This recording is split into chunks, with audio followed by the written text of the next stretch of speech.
Bonjour à tous et bienvenue dans le deuxième Intersection X de la semaine. Printemps numérique est là pour vous écouter et vous donner la parole en tant qu'acteur de notre communauté pendant cette situation inhabituelle.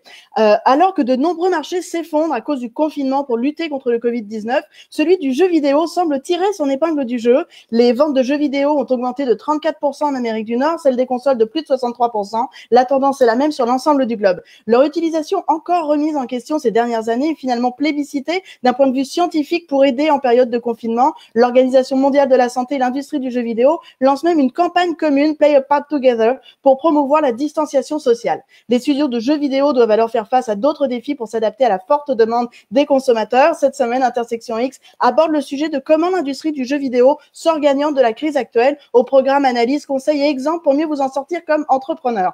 Pour continuer cette thématique de la semaine, j'ai le plaisir d'accueillir aujourd'hui Nadine Gély de la Guilde du jeu vidéo du Québec. Nadine est directrice générale de la Guilde du jeu vidéo du Québec, ayant pour vision de soutenir les entrepreneurs et studios du jeu vidéo afin de maintenir et de renforcer le statut du Québec comme leader mondial dans le secteur par la collaboration de ses acteurs. Dans le contexte actuel, l'effet de la Covid-19 se fait ressentir dans l'industrie du jeu vidéo, autant pour les petits studios que pour les plus gros. En tant qu'organisme de soutien, la Guilde accompagne les studios, leur donne des exemples de bonnes pratiques et des solutions, notamment pour la période à venir post-Covid. Nadine nous partagera alors ses avis et ses conseils en cette période de crise. Bonjour Nadine, comment vas-tu aujourd'hui ?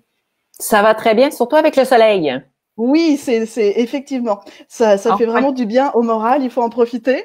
Afin d'entrer dans le vif du sujet tout de suite, qui est comment l'industrie du jeu vidéo semble sortir gagnante, en tout cas de la crise actuelle, j'aimerais que tu présentes l'impact que le Covid-19 a eu sur l'industrie québécoise du jeu vidéo.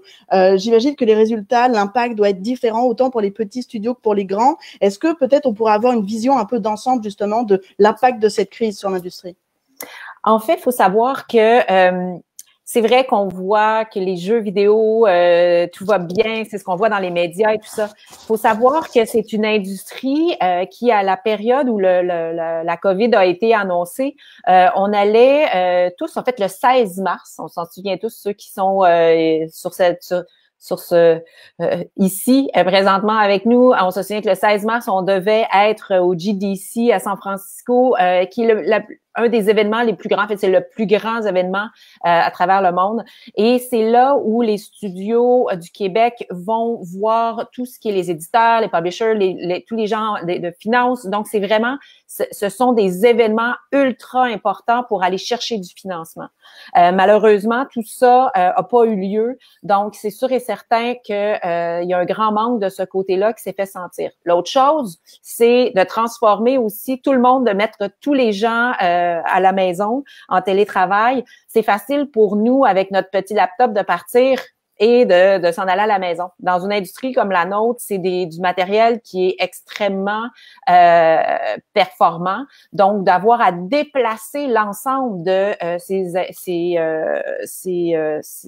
équipements-là, c'est pas évident. Tout ce qui est aussi de la propriété intellectuelle, hein, c'est très, on veut jamais annoncer les nouveautés, etc. Donc là, oups, on s'en va à la maison. C'est un peu moins secret de cette façon-là quand maman et les enfants, ils tournent autour. Donc, ça aussi, c'était des enjeux qui étaient assez majeurs. La banque passante, c'est un enjeu majeur. Donc, tout ça, c'est une industrie qui a été très résiliente et qui rapidement a été capable là, de mettre tout en place pour être capable de travailler. Mais ça reste que, compte tenu qu'au Québec, on est une industrie de production de jeux vidéo, on a des enjeux qu'on voit moins ressortir justement au niveau là des médias.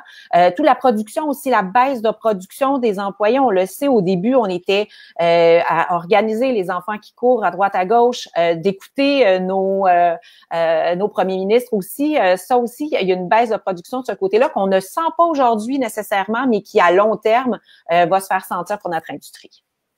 Et justement, la Guilde est là pour partager des bonnes pratiques. J'imagine que vous êtes intervenu très rapidement pour pouvoir accompagner autant les plus petits studios que les plus gros pour cette transformation à distance de la force de travail. Quelles sont ces bonnes pratiques-là que peut-être on pourrait réutiliser dans d'autres industries qui ne sont peut-être pas encore entièrement adaptées à la crise actuelle?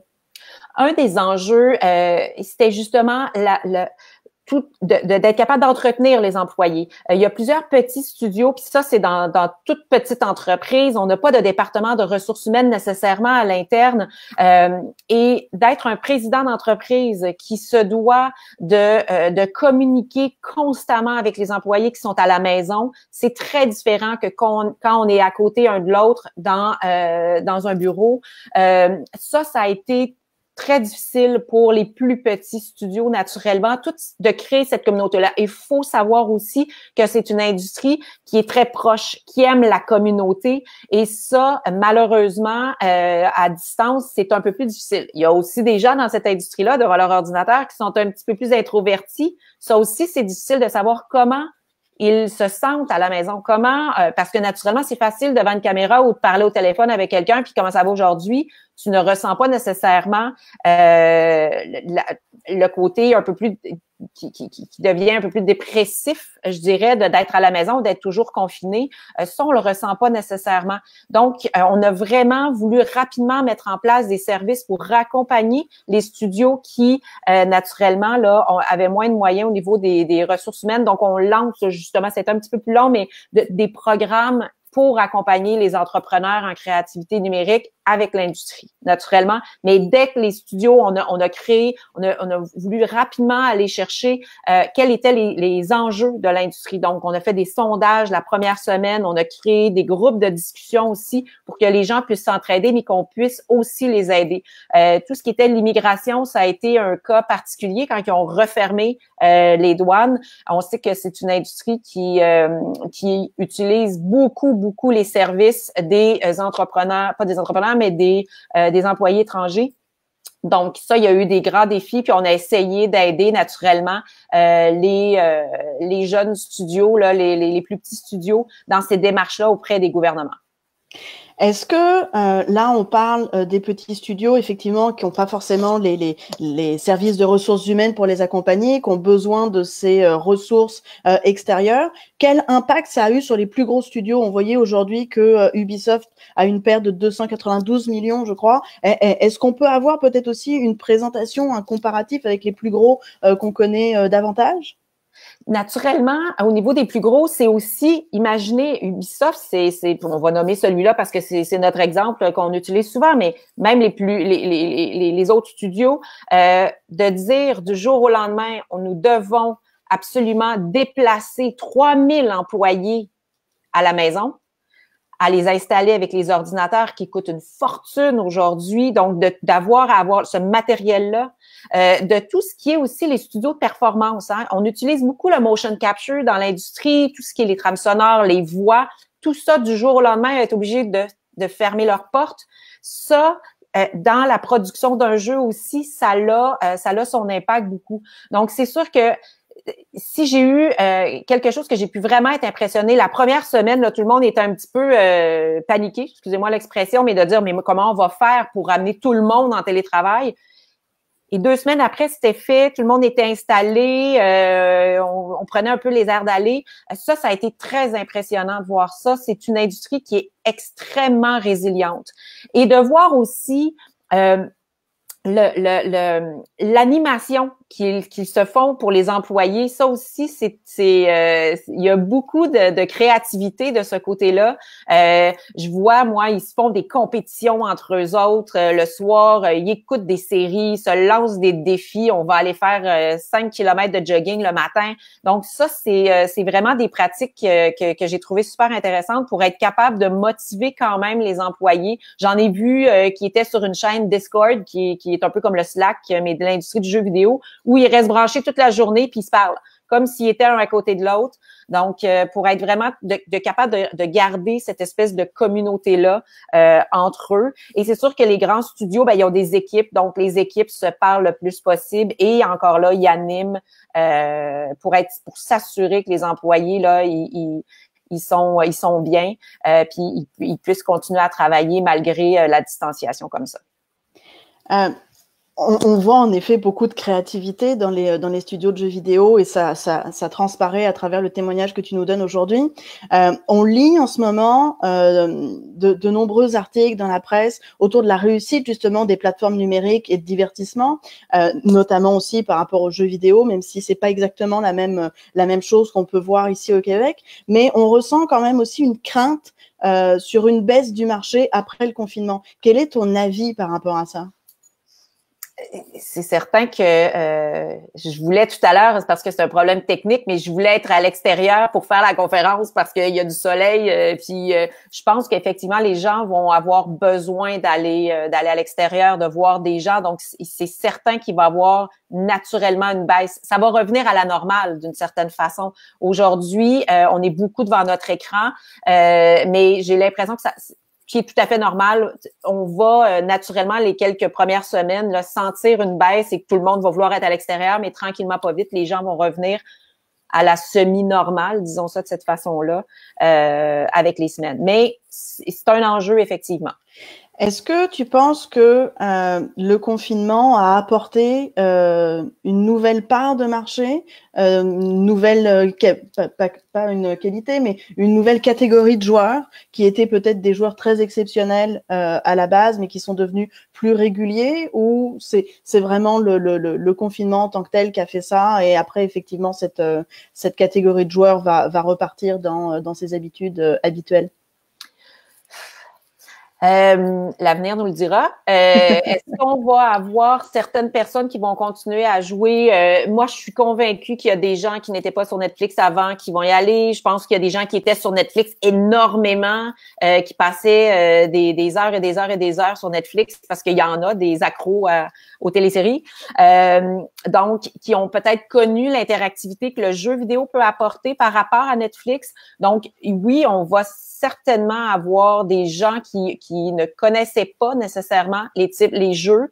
Il y a beaucoup de nouveaux types de jeux aussi qui sortent et parce que la catégorie, il y a plusieurs catégories de jeux dans l'industrie. Donc, je pense qu'il y en a pour chacune des types de clientèle, mais on le verra avec le temps. Mais je pense qu'on va probablement avoir une nouvelle clientèle qui était pas là nécessairement, qui était peut-être plus du type Netflix, qui va se dire, il y a un peu plus d'interactivité dans le jeu, puis ça peut être aussi intéressant. On a justement une question de Maximilien. Merci beaucoup, Max, pour cette question. Le e-sport est une industrie du jeu vidéo qui se porte très bien dans le monde malgré le Covid. Et au Québec, qu'est-ce qu'il en est du e-sport? Est-ce que il y a un switch dans les mentalités vis-à-vis de cette industrie? C'est écrit assez petit, mais... Je pense que l'idée de la distanciation sociale... Là, ça aide justement à aider justement à ce que les gens communiquent plus au niveau du e-sport. Naturellement, ça se porte bien quand c'est du e-sport. Il y a deux industries du e-sport. Il y a l'industrie de les grands événements dans les grands colisées. Ça, naturellement, il y en a moins, mais ça aide au niveau de l'interaction entre les gens. Fait que c'est sûr et certain que je pense que ça l'a pu accélérer un petit peu cette partie-là du e-sport, mais il faut naturellement faire attention. Il y avait le e-sport dans les écoles qui, là, naturellement, est moins là. Fait que c'est à plusieurs niveaux au niveau du e-sport et il est moins connu au Québec. Malheureusement, on a aussi moins de jeux québécois qui sont adaptés pour le e-sport. Il y en a très, très peu. Donc, pour le Québec, on a besoin là au niveau de la création des jeux vidéo, on a besoin potentiellement d'aller un petit peu plus loin là-dedans puis d'en développer un peu plus pour avoir nos parts de marché. Mais c'est vraiment plus les jeux internationaux qui sont utilisés présentement. D'un point de vue peut-être un peu plus maintenant gestion de crise, on a vu assez rapidement dans les premières semaines les gouvernements, peu importe à quelle échelle, proposer des programmes d'accompagnement financier pour justement les plus petites entreprises. A priori, les entreprises de jeux vidéo ne peuvent pas avoir accès à ce type de financement-là. Est-ce qu'il y a des choses qui ont été adaptées depuis? Est-ce qu'il y a des choses qui existent quand même, mais qu'on voit moins passer dans la presse parce que c'est très spécifique à une industrie? Qu'est-ce que tu penses de l'accompagnement justement de financement qui a été mis en place pour l'industrie du jeu vidéo? En fait, c'est une industrie c'est pas comme un restaurant, c'est pas, il y a pas eu une perte qui était très claire. Moi, ce que je mentionne beaucoup, c'est la perte de productivité. On sait qu'un jeu vidéo, si c'est, je vais dire n'importe quoi, c'est 25 000 heures à produire avec la perte de productivité, c'est à la fin qui risque d'avoir un manque à gagner compte tenu que les gens ont fait un plan d'affaires de ce côté-là. Comme j'expliquais tout à l'heure aussi, c'est des contrats. On fait beaucoup de services au Québec. Donc, c'est les contrats qui n'auront pas été signés à des GDC de ce monde, à des E3 qui s'en viennent et tout ça. Donc, ça va se faire ressentir un peu plus tard. Donc, c'est beaucoup plus difficile pour notre industrie de dire qu'il y a eu une baisse dans les revenus à ce moment-ci. Donc, mais les gouvernements le comprennent bien et travaillent sur ça. Mais c'est sûr que présentement, sont plus sur des programmes qui aident le plus grand nombre de personnes. Mais le FMC est très, très sensible à ça et regarde à comment ils vont être capables de travailler pour nous aider. Tous les dépenses supplémentaires aussi qui ont été faites pour justement équiper les employés à la maison, ça aussi, sont sensibles à ça. Mais les gouvernements sont encore vraiment à être capables d'aider le plus grand nombre de personnes avec des programmes qui sont beaucoup plus larges, où là, c'est un petit peu plus difficile pour nous pour aller chercher des sous de ce côté-là.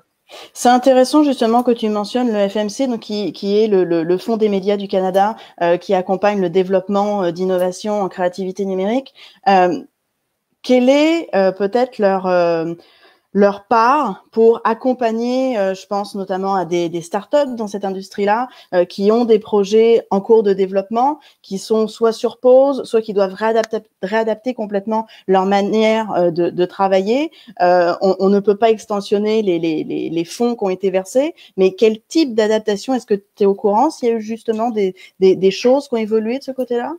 En fait, ils travaillent présentement. Hein? Okay. On a su il y a 3 semaines, 2-3 semaines, ils ont fait des annonces. Il allait avoir 500 millions pour Patrimoine canadien.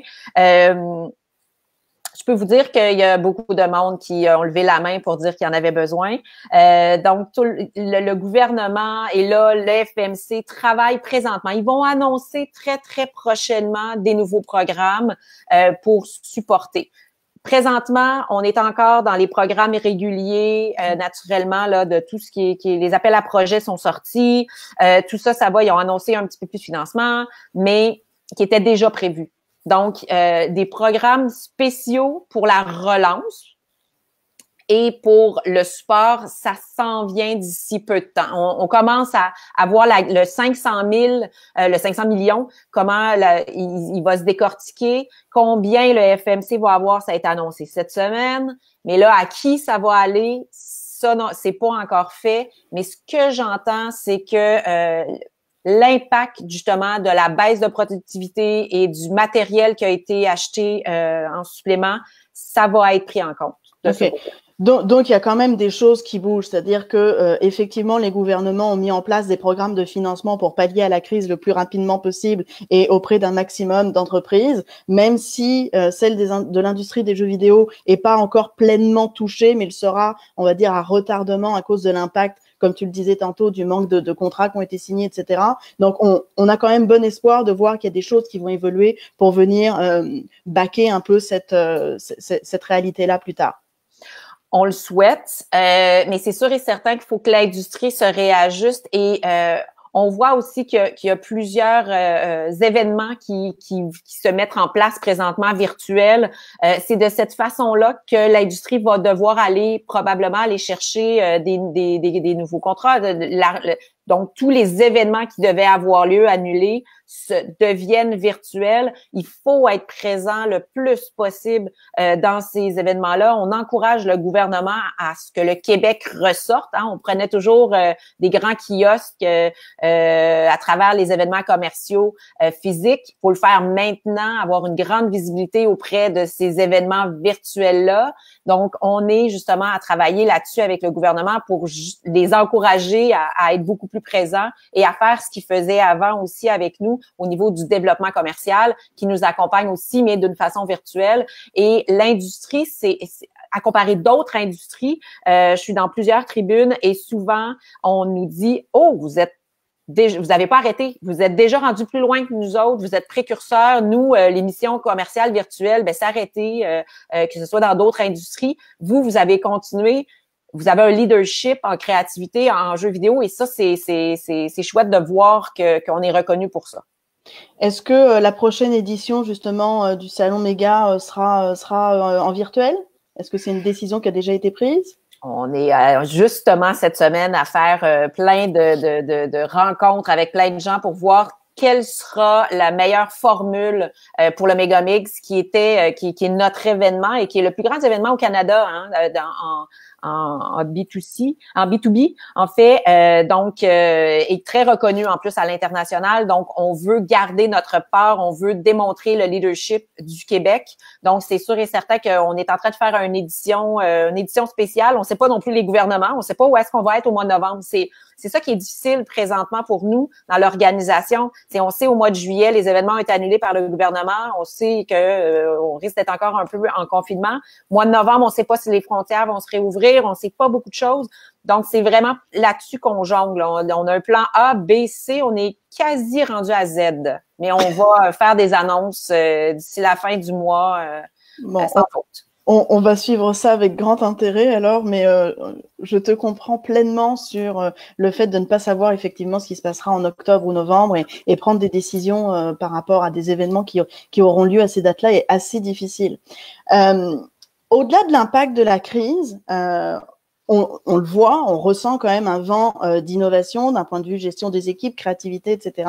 Est-ce que dans l'industrie en général, on ressent un vent d'innovation plus en termes de création de nouveaux types de jeux? Je parlais justement avec mon premier invité de la semaine, on échangeait sur l'opportunité de cette crise de peut-être pouvoir proposer un jeu ou un type de jeu en tout cas qui renforcerait les liens sociaux malgré la distanciation. Est-ce que tu as eu des échos ou des discussions de certains studios autour d'éléments comme ça où la crise viendrait justement apporter un vent de fraîcheur peut-être ou de nouvelles idées pour lancer des innovations de ce type? Oui, c'est certain que l'industrie a levé la main, et dans plein de secteurs. Hein. En fait, c'est pas juste dans le secteur du jeu vidéo, la gamification. Il y a beaucoup de studios qui ont été mis à profit de ce côté-là pour des événements virtuels, pour en santé. Il y en a vraiment là. L'industrie est très présente et a levé la main rapidement et le fera encore dans les prochaines semaines pour développer des trucs. J'étais sur un appel en fait en tourisme et on me disait qu'est-ce que l'industrie du jeu vidéo pourrait apporter au tourisme et c'était un appel international et ce que je leur disais c'est Pokémon Go a servi à ce que les gens, c'est un exemple, mais a servi à ce que les gens se rendent à un endroit en même temps qu'il y en ait le plus possible dans un endroit spécifique. Le jeu vidéo pourrait très bien faire l'inverse, justement, et d'aider en tourisme à la distanciation sociale. C'est de déterminer, oups, s'il commence à avoir un petit peu trop de monde à cet endroit-là, on va amener les gens par la ludification à un autre endroit. Donc, il y a vraiment plein d'industries où l'industrie du jeu vidéo peut aider. Et je crois qu'on va voir, j'en entends parler, je peux pas, il y a plein de secrets, mais je sens qu'on va voir dans les prochaines semaines plusieurs compagnies qui vont pouvoir mettre à profit et la connaissance aussi, parce que dans l'industrie, on a beaucoup de connaissances transversales dans l'intelligence artificielle. Il y a énormément d'intelligence artificielle dans le jeu vidéo, dans les bases de données, la gestion des bases de données, etc. Et ça, c'est des gens qui vont pouvoir amener autre chose à d'autres industries très, très facilement. Mais c'est ça, en fait, qui est très intéressant, c'est de voir à quel point cette crise, justement, permet une pollinisation croisée et un partage des savoirs entre les différentes industries qui, assez facilement travaillent davantage en silo. Et là, ont pas le choix, en fait, de se mélanger. L'industrie du jeu vidéo est une industrie, je dirais à part entière, dans le sens où si on navigue pas du tout dans cet élément-là, c'est assez difficile d'interagir avec. Mais là, à cause de cette crise, on voit qu'il y a des connaissances et des expertises qui vont pouvoir sortir de ça pour venir accompagner d'autres industries. En fait, c'est mal connu par les autres industries que le jeu vidéo, la gamification peut énormément apporter. Le nombre d'autres industries qui m'appellent aujourd'hui pour me dire j'ai une idée de projet, je suis convaincue qu'il y a des studios qui seraient capables de nous aider là-dessus, c'est incroyable. Là. Et il y en a autant dans la gestion des RH et de ludifier justement l'animation des employés dans des grandes entreprises ou quoi que ce soit. Il y a de plus en plus les gens remarquent que le jeu vidéo c'est autre chose que ce que les gens s'imaginent dans la vie. Donc ça c'est vraiment chouette de voir que les gens découvrent un autre pan de cette industrie-là qui est plus intéressant pour d'autres industries ou d'autres couches de la société. Est-ce que cette prise de conscience-là avait déjà commencé avant la crise et elle a été boostée par la crise ou c'est vraiment accélérée? Naturellement, ça allait accélérer tranquillement. On le voyait, ça, que en FinTech, il y a de la ludification qui se fait beaucoup, de plus en plus, mais je pense que là, on l'a vraiment accéléré en période de COVID. Là, on a justement une intervention de Sébastien. Merci Sébastien qui nous dit encore faut-il que les autres industries, par exemple la santé, soient ouvertes à accueillir des solutions out of the box. Quel est ton avis par rapport à ça? Je sais que tu navigues dans différentes industries pour accompagner souvent certains entrepreneurs justement à se développer. Quel est ton point de vue? Et c'est surtout que je sais de quel projet Sébastien parle, donc je peux comprendre. Effectivement, il y a une sensibilisation à faire auprès des autres industries qui comprennent exactement ce qu'on fait qui sont derrière les jeux. Je pense que ça, et c'était déjà quelque chose qu'on voulait travailler à la Guilde, que les gens comprennent qui sont les gens qui créent les jeux. Et ça, je pense qu'il va falloir le faire encore plus. Je pense que les gens commencent à le réaliser, mais il y a un grand travail à faire de ce côté-là. Comment on peut mettre à profit toutes les connaissances qu'on a dans cette industrie-là. Il va falloir prendre une posture dans l'industrie et dire qu'on a notre place et qu'on fait pas juste des jeux, on n'est pas juste des créateurs. Il y a des ressources exceptionnelles à l'intérieur de cette industrie-là. Donc, c'est mettre en avant, en fait, la véritable expertise ou les diverses expertises de l'industrie du jeu vidéo. J'imagine que la Guilde va prendre une responsabilité à part entière dans cette mission-là. Oui. Comment s'y prendre justement pour aller prendre son bâton de pèlerin et aller rencontrer les autres industries pour venir démystifier un peu justement qui sont derrière les jeux vidéo? En fait, on le fait. Présentement, on le voit avec la COVID, le nombre de comité qui a été mis en place avec tous les autres industries. Je fais que ça à la journée longue d'être devant mon ordinateur et à interagir dans plein de comités pour trouver des solutions.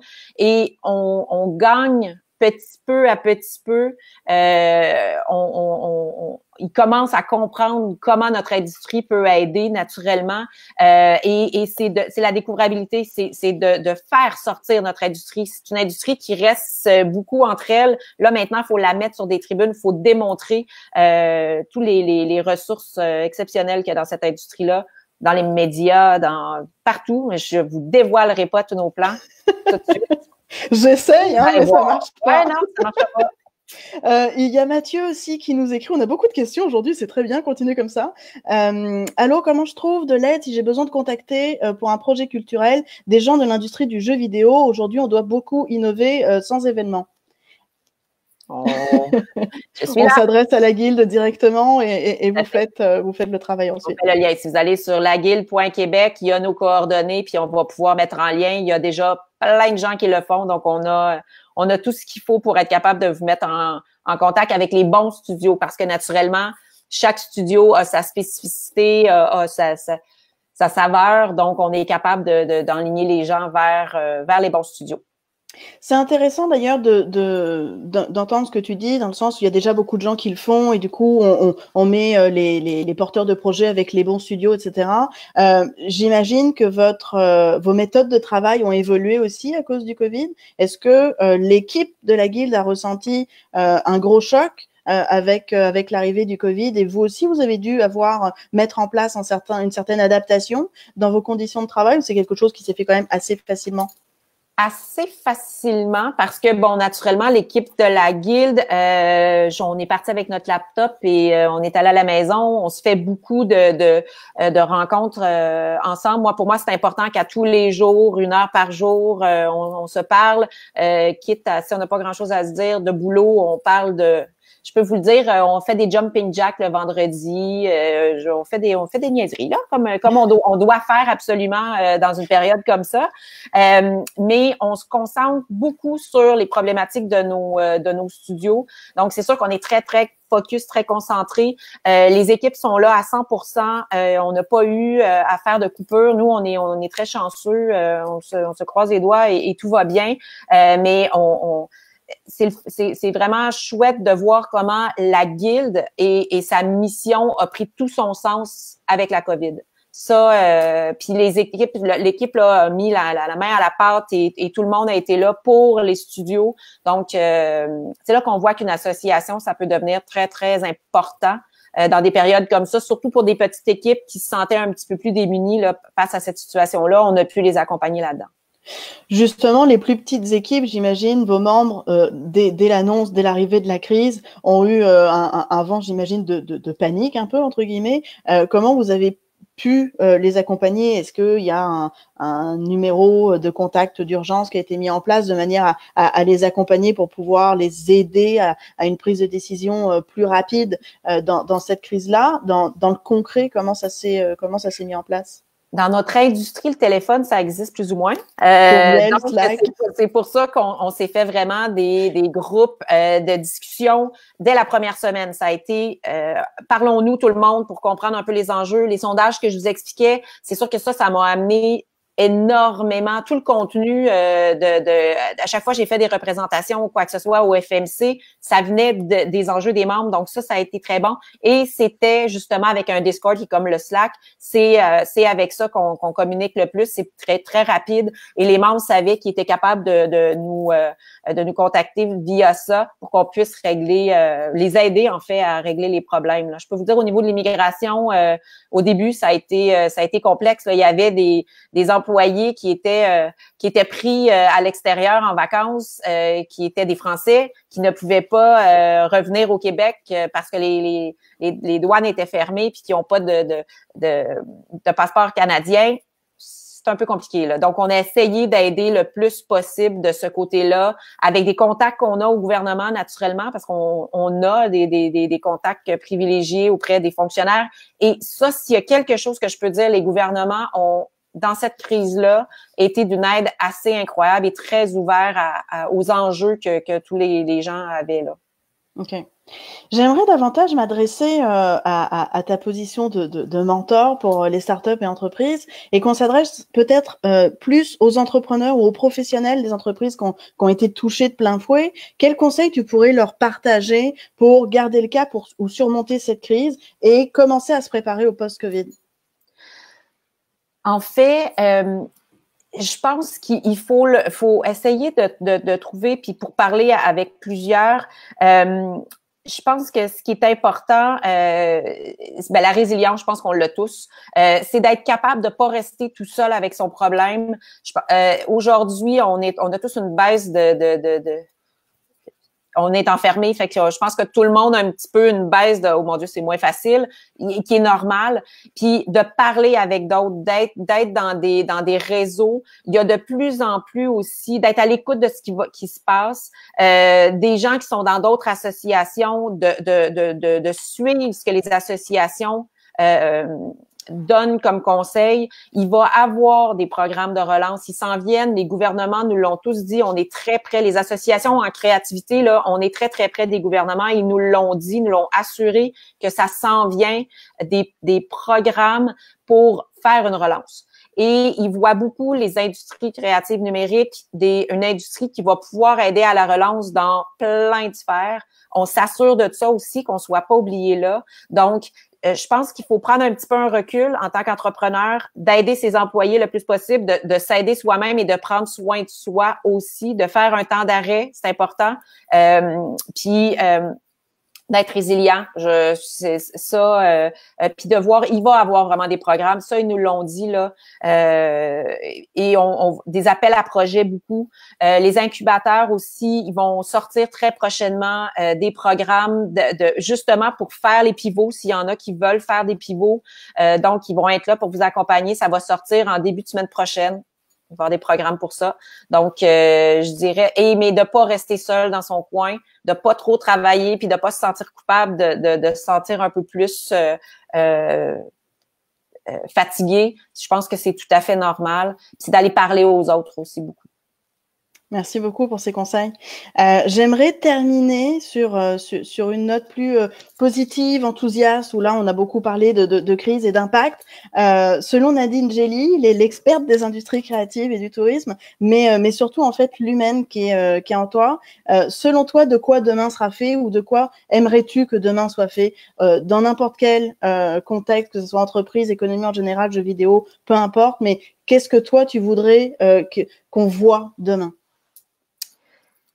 Que l'entraide reste. Je pense que ça, la compétition, c'est un mot que j'utilise beaucoup, mais puis ça, je le vois beaucoup dans l'industrie du jeu vidéo. C'est assez exceptionnel. Pour connaître beaucoup d'autres industries, là, je peux dire que cette industrie-là est très impressionnante là-dessus. Donc, la compétition, d'être content qu'un compétiteur réussisse. Ça, je pense qu'il faut absolument qu'on puisse garder ça. On l'a beaucoup, cette solidarité-là, présentement. Je pense qu'il faut que ça reste. Que les industries, puis on a une industrie qui est résiliente, mais que les autres industries puissent avoir cette résilience-là, puis qu'ils puissent trouver des façons de rapidement, que s'il y a d'autres situations qui arrivent comme là on vit, qu'ils soient capables de facilement se retourner de bord, comme on dit en bon québécois. Parce que ça, je pense qu'on a une industrie qui est très bonne de ce côté-là. Et je pense que d'autres industries ont à apprendre beaucoup de ça. Merci beaucoup. Et qu'on puisse voir le monde aussi. J'ai juste hâte de qu'est-ce qui va être fait demain, qu'on se voit, qu'on soit sur des terrasses, qu'on puisse recommencer à prendre des verres en tout le monde ensemble. Ça, faut que ça soit fait de ça très rapidement. Merci beaucoup Nadine pour cet échange que je vais essayer de résumer. J'ai beaucoup de post-it aujourd'hui, c'est très bien.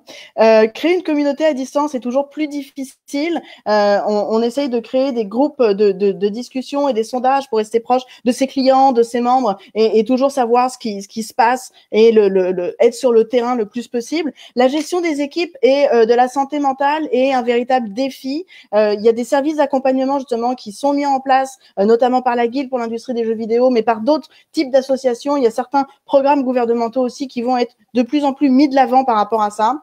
Il faut qu'on prenne conscience que la créativité est très importante dans l'industrie, mais aussi pour motiver ces équipes à distance, garder l'esprit de communauté le plus possible, continuer de communiquer, de rester ensemble, en équipe, en communauté, lancez-vous des défis, soyez présents les uns pour les autres. Il n'y a pas forcément de perte financière tout de suite maintenant pour l'industrie du jeu vidéo, mais il va y avoir une perte de productivité à venir ou un manque de futurs contrats, et c'est justement à l'avenir qu'il va falloir qu'on soit encore le plus alerte pour pouvoir ressortir de cette crise.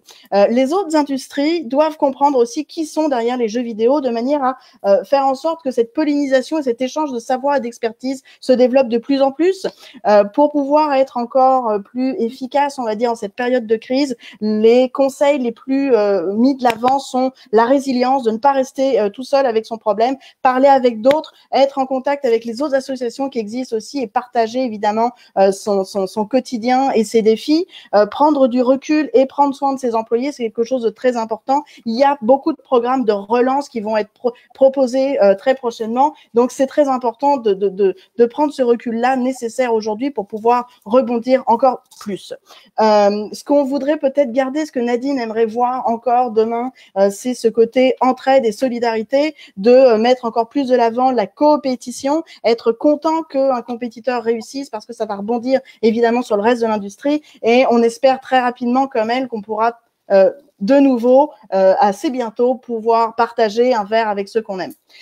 Merci beaucoup encore pour ce partage. Intersection X n'est pas fini. Printemps numérique reste là pour vous écouter, vous donner la parole en tant qu'acteur de notre communauté pendant cette situation inhabituelle. Nous continuerons mardi prochain avec une nouvelle thématique, comment le Covid-19 a accéléré la transformation numérique dans le milieu de la formation. Au programme, comme d'habitude, des réactions, des conseils, des exemples pour mieux vous en sortir dans cette situation. Je vous donne donc rendez-vous mardi prochain, 15h. Nous aurons le plaisir d'accueillir Geneviève Deshôtels, présidente et cofondatrice de Iluxi, qui accompagne les experts et les organisations à héberger, commercialiser et concevoir des formations en ligne, services professionnels à distance. D'ici là, n'hésitez pas à nous écrire pour nous poser vos questions, avis ou suggestions. Prenez soin de vous, profitez du soleil. Il y en a beaucoup aujourd'hui.